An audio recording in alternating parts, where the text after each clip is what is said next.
you do have to. We are going to get Tony Robbins, right? Did you speak to the manager? I told you we need to get Tony Robbins. We need to get Tony Robbins. Okay.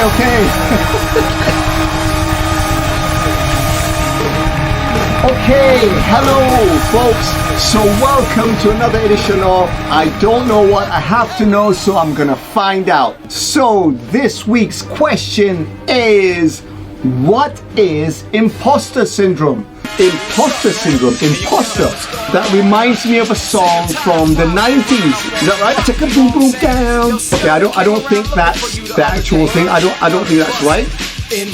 Informer. That's informer, right? It's not imposter. Imposter syndrome. Is it like wearing a mask? Tokyo, listen to me. You will not be able to get out alive by yourself. Trust me. No, that's not right either. That's not imposter. So, I don't know what imposter syndrome is. You know what imposter syndrome is? Do you know? Do you know? I think you know what I'm gonna say. I'm gonna call the guy who might know what imposter syndrome is. You know who I'm gonna call. I'm gonna call him. And it's not Ghostbusters. Hold up. Hold up. It's ringing. It's ringing. Give it a bit of time. Hello, Coach Camille. It's me again, Keenan O'Brien. How are you doing? Hopefully you're well.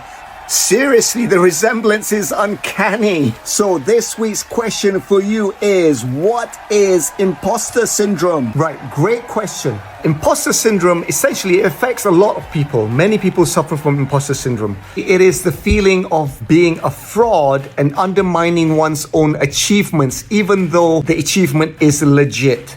The crux of it is someone believing that they are not as good as what other people make them out to be. Sometimes they feel themselves as phonies or liars or not being good enough. And sometimes people feel that they don't deserve the achievements that they themselves have created. People who suffer from imposter syndrome believe that the success that they've achieved is not of their own doing and because of something else. They begin to undermine their own achievements. Sometimes they even say, well, it's because of luck that they've achieved this success. It can be caused by a lot of factors, including lack of self-belief. It is quite prevalent in high achievers. Now, one of the key things that I found useful if you suffer from imposter syndrome is, first and foremost, to understand that you deserve success. And you have to give yourself credit for the success that you've gained. Give yourself a pat on the back. Say thank you to yourself. Of course, there will be a lot of people that have helped you along the way. Thank you to people that have helped you.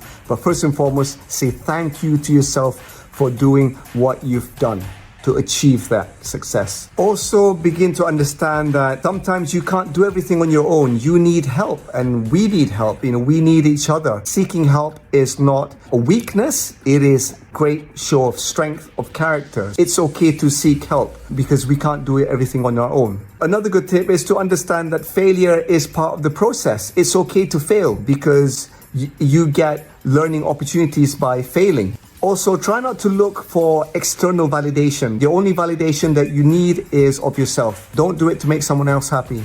Do it because you want to do it. The biggest lesson of all is that we are never the finished article. We will not know everything. It's okay that we are still learning and growing. So I hope that's useful and answered your question. Okay.